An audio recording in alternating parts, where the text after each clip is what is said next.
MCV का क्या मतलब है? MCV का मतलब है मीन कॉर्पस्कुलर वॉल्यूम। ये पैरामीटर हमें रेड सेल सुर्खुलिये के साइज के बारे में बताता है।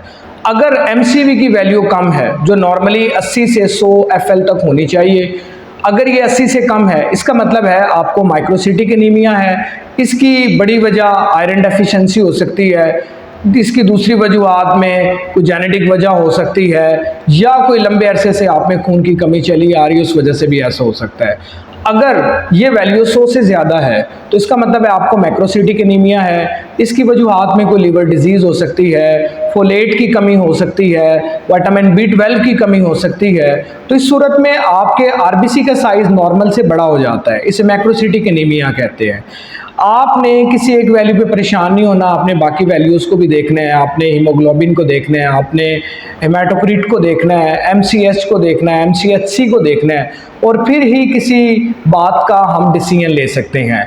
लिहाजा आप अपने दोस्तों के साथ ये वीडियो ज़रूर शेयर करें, लाइक करें और कमेंट में लिखें CBC।